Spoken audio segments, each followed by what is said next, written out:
네, 매주 특성이 끊이지 않고 하나님께 찬양하는 특성이 있었으면 좋겠습니다. 자유롭게 신청하시고 함께 했으면 좋겠습니다. 오늘은 말씀 한 절을 읽으면 시작할 텐데요. 요한복음 15장 16절 말씀을 한 절 읽고 제가 말씀 시작하겠습니다. 요한복음 15장 16절 말씀입니다.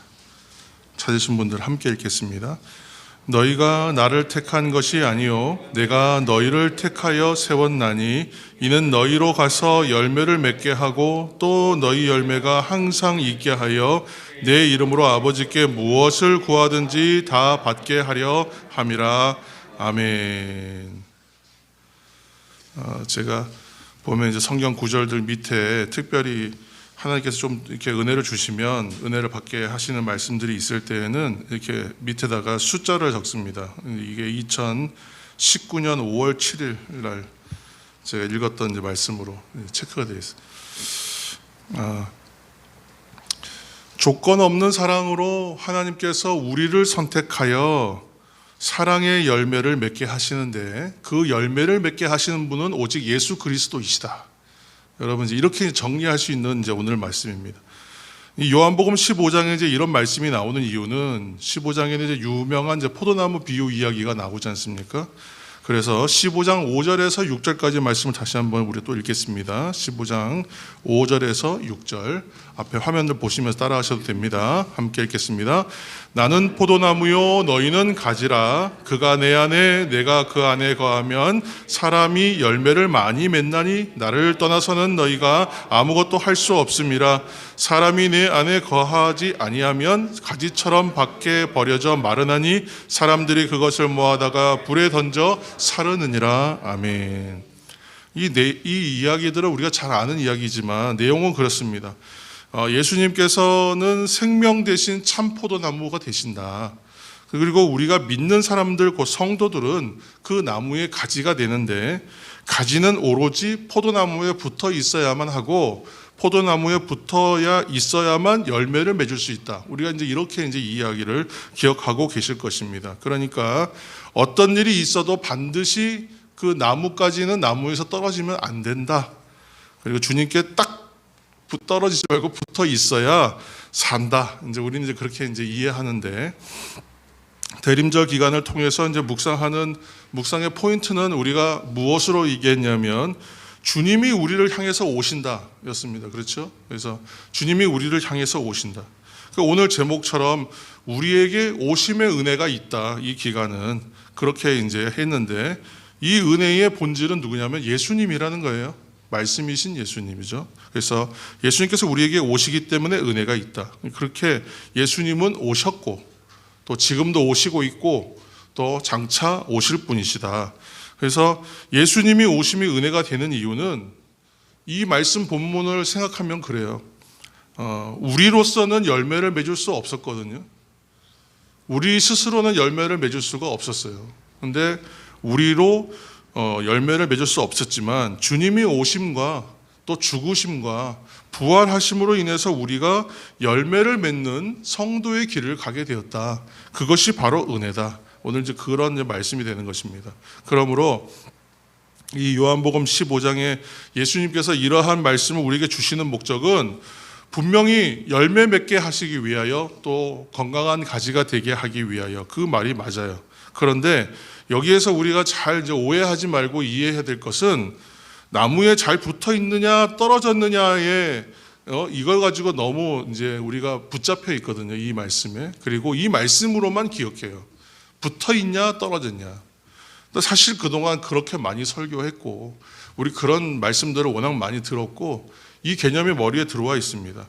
그런데 붙어 있느냐 떨어졌느냐 하는 단순한 이 의미가 아니라 열매를 맺느냐 아니냐 또 얼마나 풍성한 열매를 맺느냐에 사실은 포인트가 있다는 것입니다. 왜 그러냐면 우리는 애초부터요 예수 그리스도를 우리의 구주로 영접하여 나의 주로 시인하여 나의 구세주로 믿고 그 믿음으로 이미 구원받았기 때문에 이 구원은 뗄래야 뗄 수 없는 문제라고 이미 말씀드렸지 않습니까? 아무도 그의 사랑에서 끊을 자가 없다 그랬어요. 어떤 것으로도, 사망으로도. 그런데 자꾸 우리가 고민하는 건 뭐냐면 떨어지냐 아니냐를 고민하는, 구원 받을 수 있냐 못 받느냐 자꾸 고민한다. 우리가 싸우는 자리는 구원을 받습니까 못 받습니까, 붙어 있습니까 떨어졌습니까, 그 자리가 아니라 여기에서 열매를 맺느냐 아니냐의 싸움을 하고 있었는 거예요, 사실은요. 그리고 얼마나 풍성한 열매를 맺느냐의 싸움이지 여기에서 떨어졌냐 붙었냐의 싸움이 아니다. 오늘 요한복음에서 말씀하시는 말씀은 그것입니다. 그러니까 그리스도, 우리가 엔크리스토스라 했잖아요. 예수 그리스도 안에, 사도 바울이 얘기하는 이유, 그리스도 안에의 생활, 하나님 앞에서의 삶, 그 삶을 얼마나 잘 살아낼까의 싸움이지, 우리가 잘 못한다고 해서 하나님 앞에서 내쳐지거나 우리가 좀 못한다고 해서 그리스도 안에의 삶이 갑자기 취소되거나 그러지는 않는다는 거예요. 그러니까 오늘 이 말씀은 어떻게 하면 열매를 잘 맺을까, 그리고 어떻게 우리가 열매를 맺게 되었지, 이것을 깨달아 알아라, 이제 그렇게 말씀이 진행되고 있습니다. 그러니까 요한복음 15장의 포도나무 비유 이야기를 잘 이해하려면, 모든 성경의 말씀이 그렇지만 앞뒤 문맥을 이해 못하면 이 말씀이 잘 안 들어옵니다. 그리고 사실은 요한복음에 있는 말씀 한 절을 이해하려면 요한복음 전체에 대한 이해가 있어야 돼요. 그렇지만 간단하게 얘기하면 그래요. 15장의 포도나무 비유 이야기 그 앞에 무슨 얘기가 나오냐면, 12장에는 나사로, 베다니에 있는 나사로, 죽었다 살아나는 나사로, 그 집에 예수님 방문하세요. 그럼 그 집에 누가 있냐면 자매들이 있죠. 마르다가 있고 마리아가 있어요. 근데 그 중에서 마리아가 어떤 일을 하냐면, 자신이 모아왔던 나드 한 근, 아주 비싼 향유, 그거를 깨트려가지고, 향유 옥합을 깨트려서 예수님의 발을 이제 자기 머리털로 씻기는 아주 유명한 장면이 나옵니다.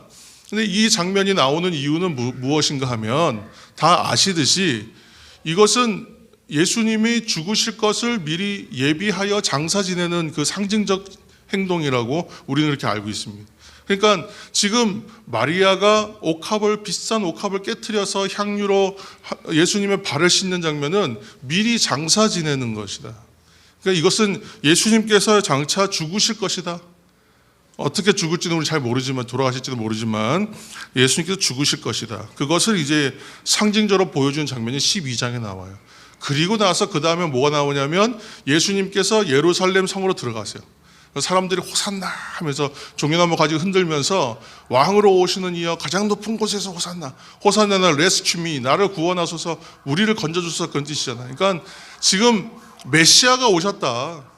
이제 이 로마의 압제와 이 억압과 꼭 우리 일제시대처럼 그러한 이 환경에 있었던 우리의 이 삶을 드디어 끝내실 분이 세상의 왕으로 드디어 오셨다. 막 환호하고 그런 장면이 지나가고 나서 이제 13장부터 16장까지는 내용들이 뭐냐면, 이렇게 이제 오시는 예수님인데, 예수님의 오심은 그렇게 세상의 왕으로 떠받듦을 받기 위해서 오시는 것이 아니라 반대로 죄사함을 위한 십자가에서 죽으시기 위하여 오시는 것이다. 그 얘기를 하면서 13장부터 16장까지 얘기는 예수님이 죽으심으로 얻어지는 결과가 무엇이냐, 그걸 보여주는 거예요. 지금 요한복음의 스토리텔링이 진행되는 것은 그렇게 진행되고 있어요. 그러면 요한복음 15장은 13장과 16장 사이에 있으니까 어떤 얘기겠습니까? 예수님의 죽으심으로 인한 결과로서의 포도나무 가지 이야기가 들어가는 것이죠. 그러니까 포도나무 가지에서 열매 맺는 이야기는 간단하게 적용해보면 그래요. 이것은 붙었냐 안 붙었냐의 싸움의 얘기가 아니라 열매를 맺느냐 아니냐의 이야기라면, 이 결과는 무엇 때문이다? 예수님께서 죽으심으로 인한 결과구나, 이렇게 이해하면 된다는 것입니다. 조금 이제 이해가 되셨죠? 그래서 오늘 이제 그 가운데 포도나무 비유 이야기가 있기 때문에, 이러한 배경에서 우리 포도나무 이야기로 다시 돌아오면, 이 이야기는 이 땅에 인류의 속죄함을 위하여 오시고 죽으심을 통해 이전에는 열매 맺을 수 없었던 우리의 인생이, 가지였던 우리들이 생명의 포도나무 되시는 예수님의 가지가 되므로, 그래서 우리가 풍성한 열매를 맺게 되며 또 풍성한 열매를 맺게 하려 하십니다. 이렇게 이제 우리가 알 수 있습니다. 올 한 해간을 우리가 돌아보면 그렇습니다. 성도의 길, 성도의 길이라고 정의했었어요. 어느 날부터 우리는 그 이야기를 십자가의 길, 여러 가지 의미로 얘기하다가 성도의 길이라고 정했습니다. 그리고 구원은 어떻게 해요? 이루어가는 것이다. 구원의 완성을 향하여 구원을 이루는 삶이다. 그 삶이 이렇게 정의했습니다. 이것은 우리가 신앙의 방향성이 무엇이 맞는지를 좀 세팅을 한 겁니다. 정확하게. 그래서 이 새벽에, 특히 새벽의 말씀을 우리가 지금 200일 넘게 이제 읽었는데 210일 정도 됐는데 365일이 되면 일독을 합니다. 그러니까 얼마 남지 않았습니다. 절반이 이미 지났고. 근데 그 말씀을 한번 읽어내는 과정 가운데에 우리가 신앙으로서의 어떤 방향성을 가져야 되는지가 한번 맥이 한번 간단하게 한번 그려집니다. 그래서 사실은 지금부터라도 동참하셔야 돼요. 함께 읽으시는 분들은. 그래서 파일들은 다 올려져 있어요. 그리고 지금부터 읽고 다시 창세기로 다시 돌아가시면 돼요. 그러니까 걱정하지 마시고 말씀을 한번 어느 관점에서든 들어오시면 어느 시점이든 관점은 동일하게 유지된다. 이 말씀을 한번 또 드립니다. 올 한 해간 그래서 성도의 길이라고 우리가 정의하면서 함께 왔는데 오늘 말씀에서도 발견할 것이 있어요. 말씀에는 두 가지 의미가 항상 있다고 생각해야 돼요. 첫 번째는 말씀을 읽으면서 보이는 표면적인 이해가 있어요. 겉에서 보이는 은혜.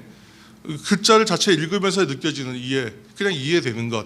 그러나 항상 그 심층적인 부분이나 그 이면적인 것에 더 깊은 의미가 숨겨져 있다. 특히 비유로 읽어주시는 말씀. 예수님이 비유로 많이 말씀하시거든요.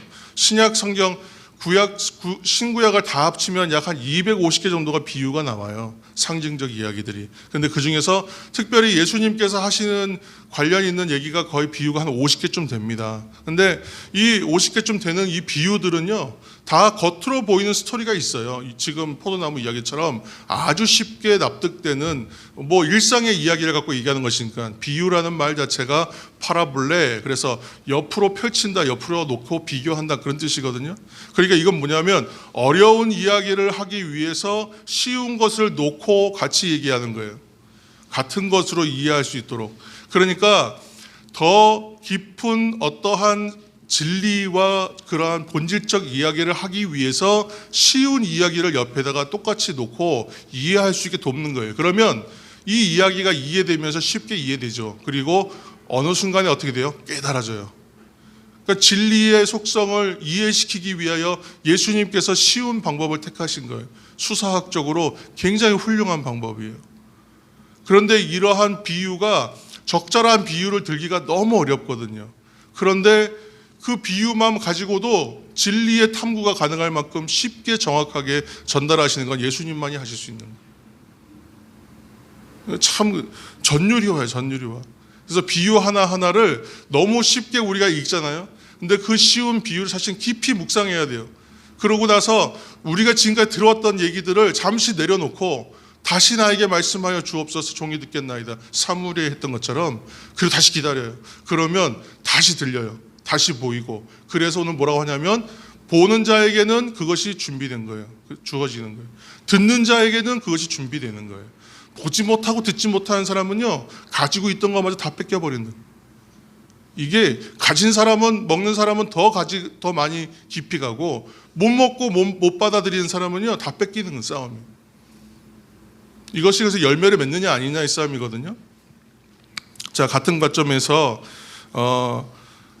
오늘 본문이 이제 마태복음 13장 말씀으로 가보겠습니다. 오늘 말씀은 유명한 천국 비유장 13장 전체가, 그런데 그 가운데에서 가장 유명한 이야기이고 중요한 이야기가 씨 뿌리는 사람 이야기예요.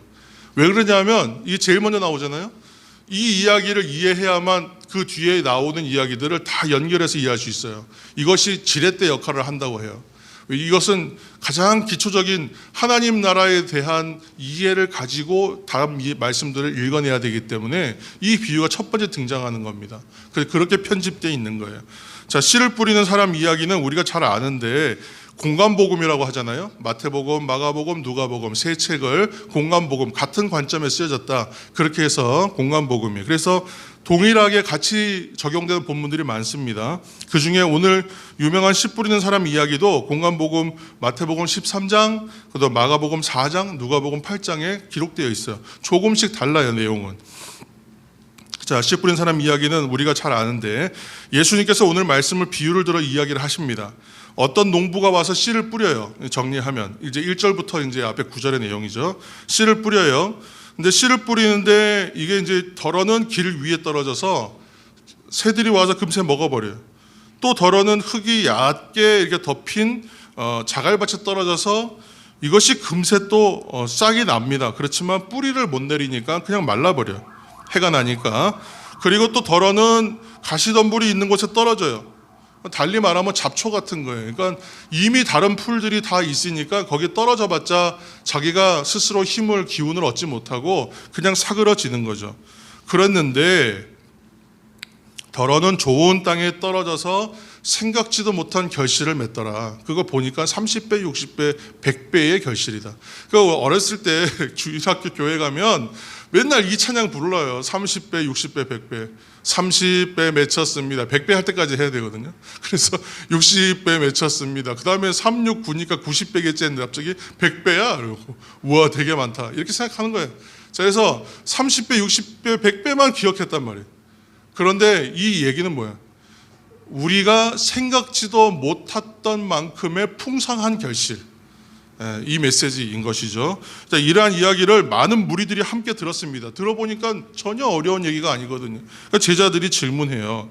한마디로 좋은 땅이 많은 열매를 맺는다, 그 얘기 아닙니까? 그래서 이제 마태복음 이제 13장 10절 말씀 읽겠습니다. 10절, 제자들이 예수께 나와 말씀하시나이까? 아멘. 그러니까 뭐 그렇게 어려운 얘기도 아닌데 굳이 이것을 뭐 비유의 이야기로 이렇게 하십니까? 하는 거죠. 오늘 말씀은 비유라고 했는데 아까 파라볼레라고 했지, 옆에 놓는다. 자, 근데 이 비유는 예수님께서 깊은 영적 진리를 일상 속에 평범하고도 쉬운 얘기를 들어서 비교하여 설명하시는 방법이었다, 그렇게 말씀드렸죠. 근데 그렇게 생각해 보면 예수님의 비유에는 뭐가 있다고요? 쉽게 드러나는 이야기가 있고 깊이 이해해야 하는 영적 지혜가 함께 있다는 얘기가 됩니다. 그러니까 바로 보이고 들리는 것보다 더 깊은 이야기가 그 이야기 속에 의미가 있겠구나 하고 접근해야 돼요. 그러니까 복음서에 소개되는 예수님의 비유의 말씀은 모두가 그래요. 들리는 이야기가 있고 비밀과 같은 진리가 숨겨져 있어요. 그래서 오늘 씨 뿌리는 비유 속에 있는 스토리텔링은 하나예요. 하나님 나라. 마태복음 전체를 가리켜서 뭐라 하면 천국 복음이라고 얘기해요. 천국 복음. 그래서 마태복음에 있는 말씀을 복음으로 받아들여서 신앙생활하면요 굉장히 힘들어, 두렵습니다. 두려운 부분이 있어요. 왜냐하면 어렵기 때문에. 야, 이렇게 해서 우리 천국 갈 수 있겠나 이런 마음이 들 정도로 상당히 어려워요. 그런데 그 논의를 왜 그렇게 하냐면 떨어졌냐 붙었냐로 보기 때문에 힘든 거예요. 이해되시죠? 지금 아니냐 바뀌냐가 아니라 우리는 안에 있어요. 이미 안에 있는 사람들 이야기인데 자꾸 내가 안에 있냐 밖에 있냐를 헷갈리니까 이 말씀이 너무 어려운 거예요. 딴 나라 이야기 같거든. 근데 나의 삶의 이야기로 갖고 오면 어렵지가 않아요. 다만 부끄러울 뿐이지. 그렇게 못 사니까. 그래서 회개할 때, 기도할 때 어떻게 해요?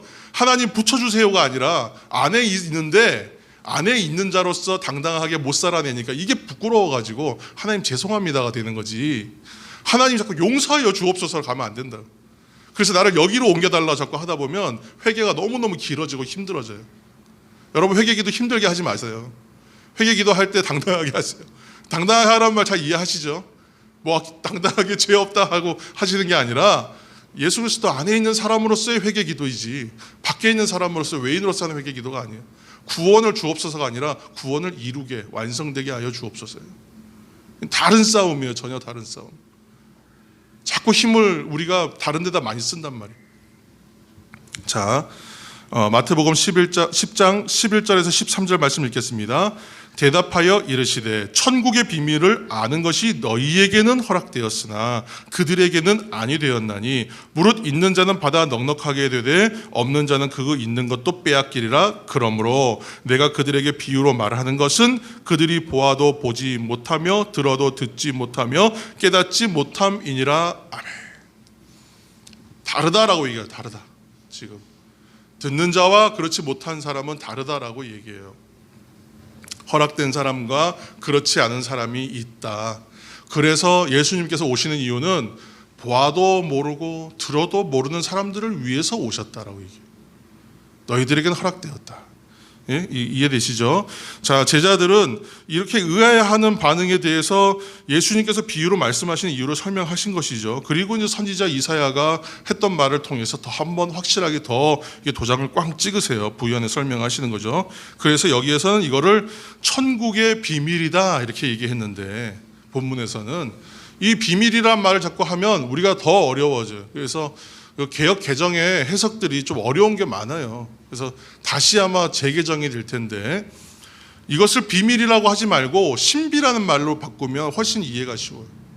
왜 그러냐 하면, 비밀은 어떤 거예요? 비밀 그러면 우리 애들도 성애도 알거든요. 비밀 뭐예요? 말하지 않는 거예요. 감춰버리는 거예요. 이건 드러나지 않게 하려고 하는 거예요. 비밀은. 신비는 뭐예요? 신비는 감춘 게 아니에요. 봐도 모르는 것뿐이지. 이해되시죠? 비밀은 안 보여주려는 것이고 신비는 보여주려고 하는 거예요. 그런데 신비는 우리가 이해를 못하는 거예요. 눈이, 귀가 보이지 않고 들리지 않아서 모르는 거예요. 그러니까 난 놓고 기억자도 몰라서 그러는 것이지, 이것은 감춘 것이 아니다. 그러므로 감추어진 신비다라고 말하는 게 더 맞다는 거예요. 이해가 되시죠? 그래서 비밀은 모르게 감추는 게 목적이지만 신비는 눈으로 봐서 모르는 거예요. 그러니까 아는 사람이 보면 다 알아요. 그래서 아는 사람이 보면 답답해. 아유, 왜 이걸 모르지? 우리가 복음 전할 때 그렇잖아요. 왜 이것을 모르지, 이 사람들이? 왜 깨닫지를 못하지? 나는 아는데. 모르는 사람이 보면 전혀 알 수 없기 때문에 그렇다는 거예요. 예수님이 비유로 말씀하시는 이유 중에 하나입니다. 모든 사람에게는 허락되지 않았다. 아직. 그래서 있는 사람은 받아서 더 넉넉하게 되지만 없는 사람은 다 있는 것마저 빼앗기게 될 것이다. 그렇게 이 사실을 깨닫지 못하는 사람들을 위해서 내가 왔다. 이렇게 말씀하시는 거예요. 사랑하는 성도 여러분, 좋은 땅에 떨어진 씨는요, 당연히 결실하는 거예요. 이거는 뭐 더 말할 게 없어요. 너무 잘 아는 얘기니까.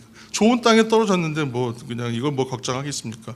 근데 먼저 생각해야 할 것은, 씨가 뿌려짐으로 인하여 모든 땅에는 열매를 맺게 되는 거예요. 그렇죠? 씨가 먼저 뿌려져야 돼요. 그런데 열매를 맺는 장소가 있는가 하면 열매 맺지 못하는 장소도 있더라. 오늘 이제 그런 것을 얘기하는 거죠.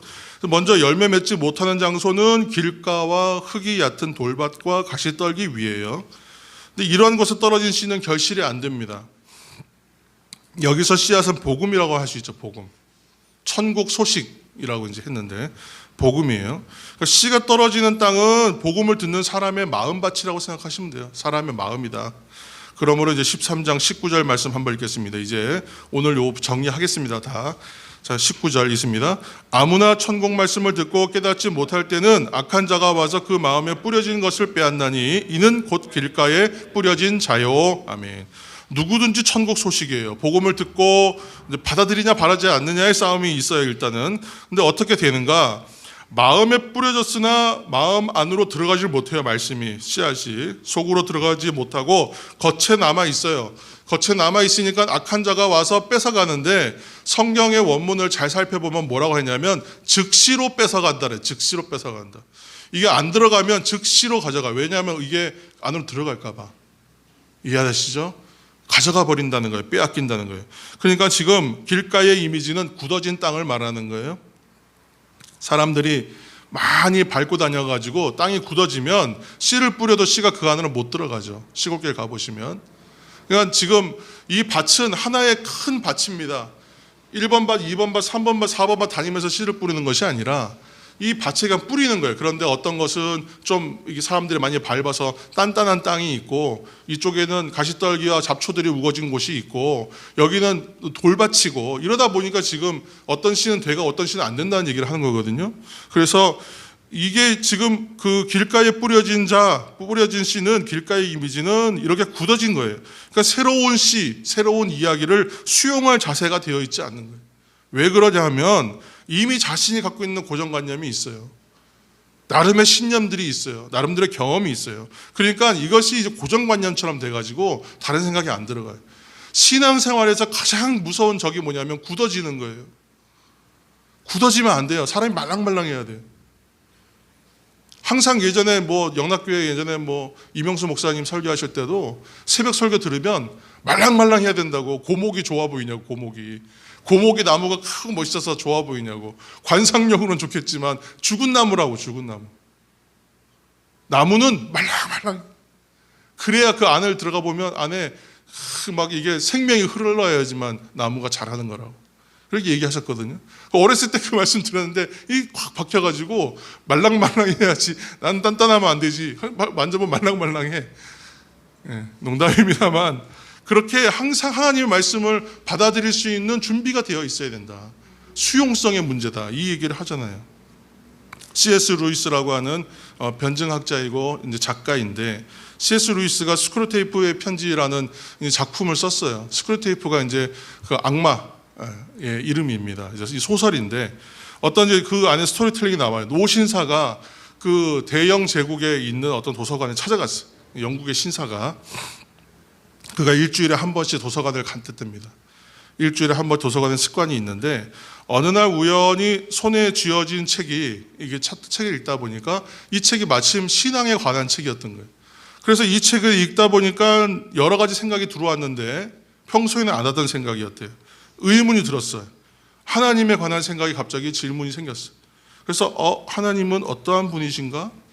나는 그분과 어떤 관계를 맺어야 하는가? 이런 생각이 하나가 탁 들어오니까 그때 악마가 출동하는 거예요. 이 생각을 막아야 되니까 와서 이렇게 뭐라고 집어넣냐면 점심시간이야. 밥 먹고 해. 밥 먹고. 생각을 집어넣었다는 거예요. 그러니까 이 노신사가 하나님에 대한 그 생각과 의식을 잠시 누르고 밥을 먹어야 되겠다고 식사를 갔다는 거예요. 그 밥을 먹다가 이제 밥이 나왔어요. 식사를 이제 하다 보니까 또 생각이 났어. 아까 그 생각이 말이야. 이렇게 하고 있으니까 또 와서 이제 방해합니다.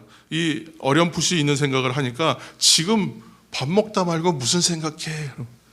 계속 빨리 먹다가 빨리 먹어. 밥 먹을 땐 밥만 먹어야지 왜 자꾸 딴 생각을 하냐고. 또 생각을 넣었다는 거예요. 그 밥을 먹었어요. 그리고 나서 이제 또 이제 아까 식사를 마치고 나서 어렴풋이 아까 있었던 생각을 다시 한번 끄집어내려고 하니까 또 이런 생각을 하게 하는 거예요. 이럴 수도 있고 그럴 수도 있는 거지. 오늘 그걸 꼭 굳이 오늘 해야 되겠냐 이 생각을. 오늘은 또 마침 집에 또 빨리 가봐야 될 도 있으니 집에 가서 생각하라. 나중에 생각하라고 생각을 미뤘다는 거죠. 그래서 이분이 버스를 탔대요. 좌석에 앉아서 평소에 하던 대로 신문을 또 꺼냈어요. 그리고 나서는 아까 무슨 생각을 했었는지 신문 읽다 보니까 그냥 잊어버렸어요. 처음 올 때나 집에 갈 때나 아무런 변화도 없다. 아무 사건도 일어나지 않았던 것처럼 다 잊어버리고 집으로 돌아가는 그 사람을 향해서 악마가 회심의 미소를 짓는다. 이 이야기가 그 이야기. 고정관념과 생각들이 그렇게 참 무서운 겁니다. 그래서 복음을 받아들이는 데 있어서 방해가 되는 요소들은 좀 제거해야 된다. 이 말씀을 하는 것이죠. 자, 마태복음 13장 20절에서 21절 말씀 읽겠습니다. 돌밭에 뿌려졌다는 것은 말씀을 듣고 즉시 기쁨으로 받되 그 속에 뿌리가 없어 잠시 견디다가 말씀으로 말미암아 환난이나 박해가 일어날 때에는 곧 넘어지는 자요. 아멘. 자갈밭 돌밭이잖아요. 여기에 떨어진 씨는 듣는 즉시로 뜨겁게 반응해요. 말씀 들으면 바로 그냥 마음이 확 달아올라요. 그래서 반응하는 거예요. 아멘, 아멘 하고 그냥 막 신났습니다. 신나. 그런데 영적 준비라고 해요. 성품의 토양이라는 것을. 딱 그렇게 이제 이퀄, 정확하게 똑같이 동류는 아니지만 성령의 9가지 열매가 하나님의 성도로서 살아가는 그 신앙의 삶을 살면서 만들어지는 성품의 열매라고 얘기하잖아요. 그렇죠?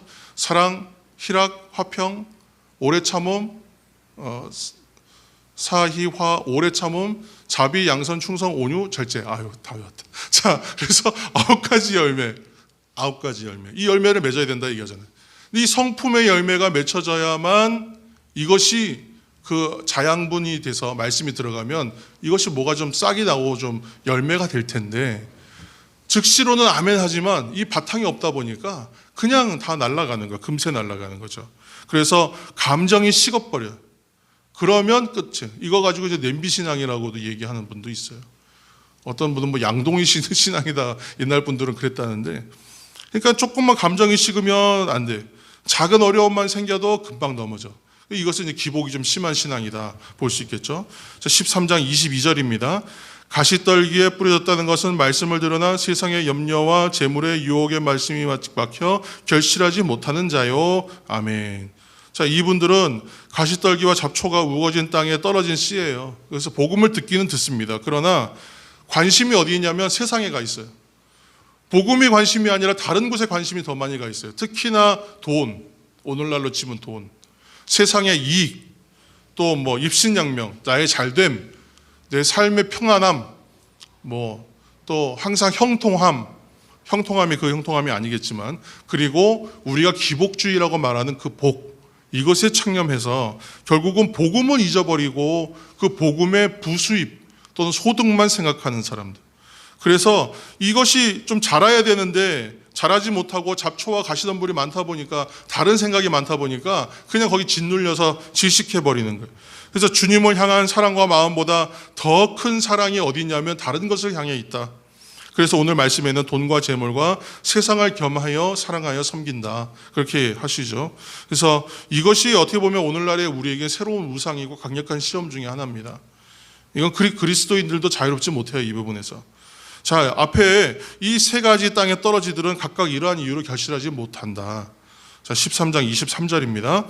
좋은 땅에 뿌려졌다는 것은 말씀을 듣고 깨닫는 자니 결실하여 어떤 것은 100배, 어떤 것은 60배, 어떤 것은 30배가 되느니라 하시더라. 아멘. 좋은 땅에 떨어진 씨앗은 복음을 받아들여요. 그래서 생각지도 못했던 놀라운 결실을 맺게 되는 사람이다. 누가복음 8장 15절에는 뭐라 그랬냐면, 좋은 땅에 있다는 것은 착하고 좋은 마음으로 말씀을 듣고 지켜서 인내로 결실하는 것이다 라고 얘기해요. 그러니까 이러한 복음의 말씀을 듣고 지키는 인내의 신앙이 결실한다, 이렇게 지금 말하는 것입니다.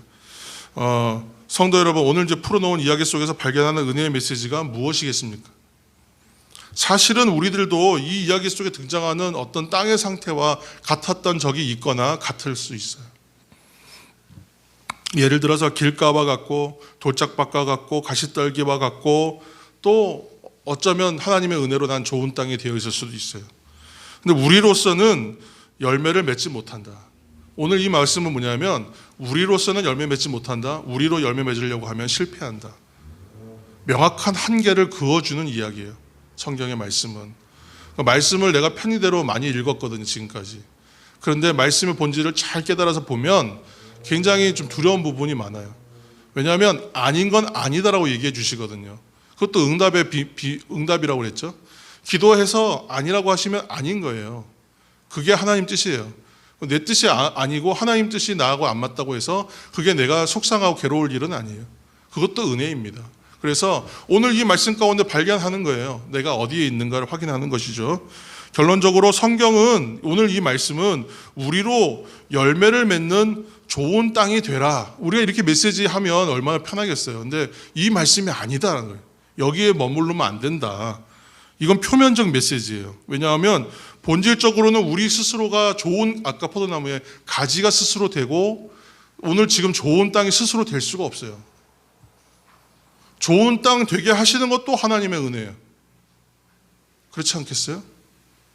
처음부터 좋은 땅이었던 사람은 없어요, 애초에.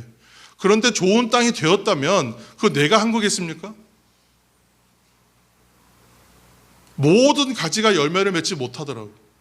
그런데 예수라고 하는, 예수님이라고 하는 생명의 포도나무에 가지된 자는 열매를 맺더라 이거예요.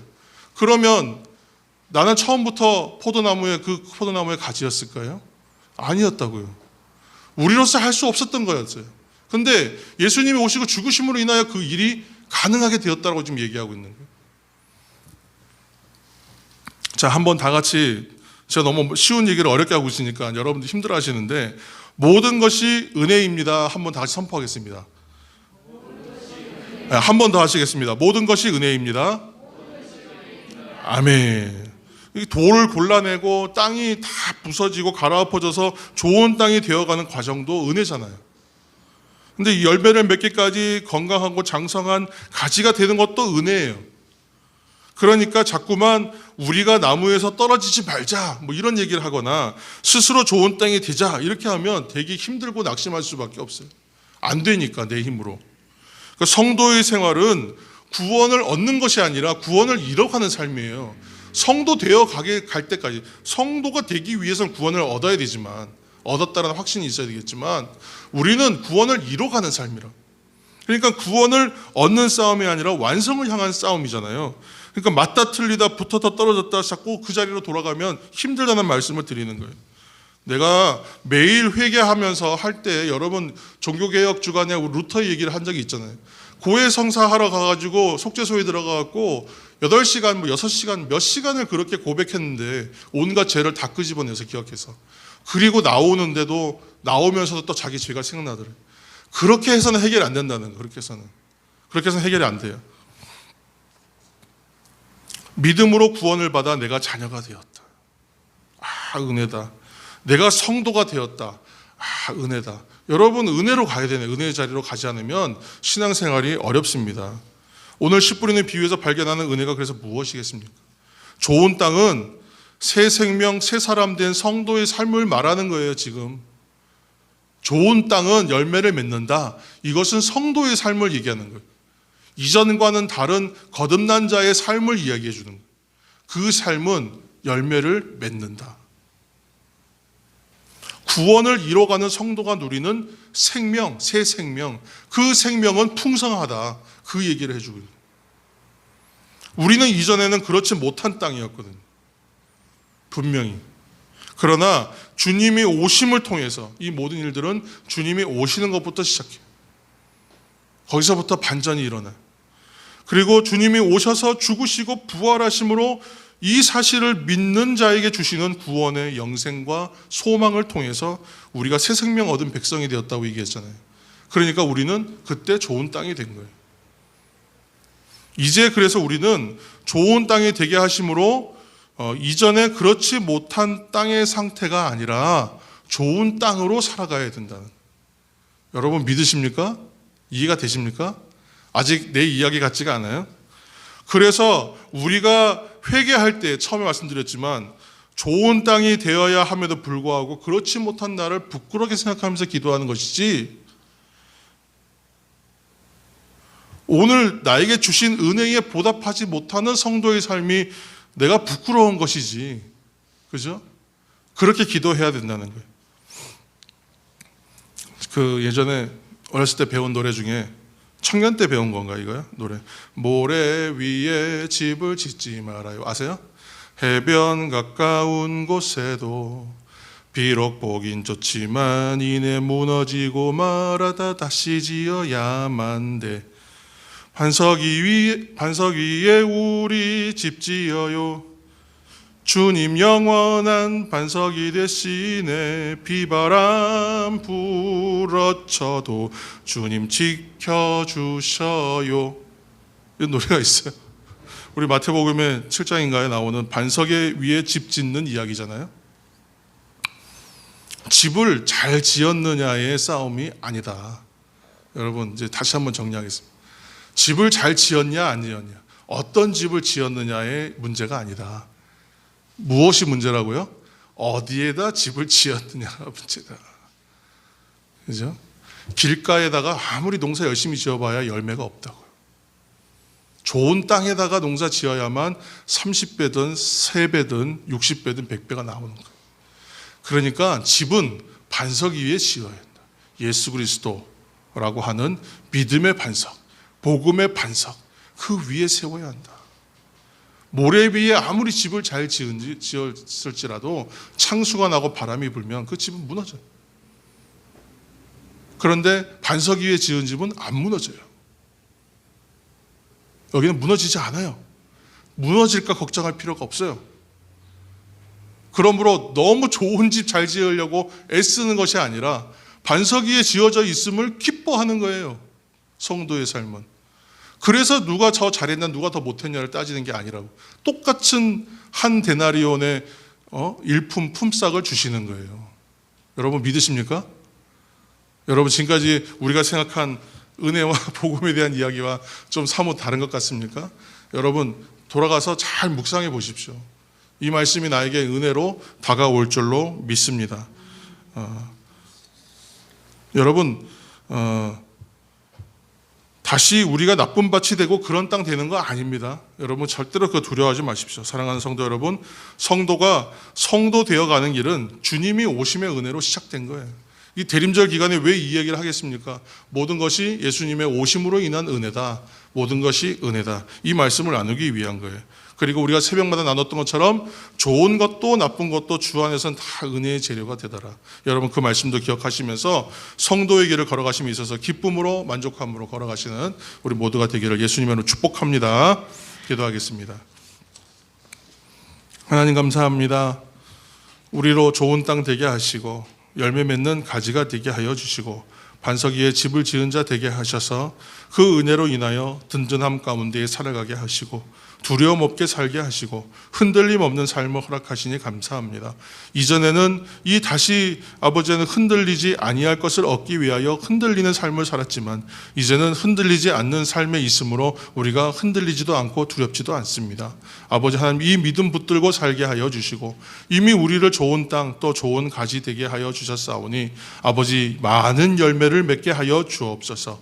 풍성한 열매를 누리게 하여 주옵소서. 이것으로 하나님께 영광 돌리고 세상에 아버지 향기 되게 하여 주옵소서. 예수님의 이름으로 기도합니다. 아멘.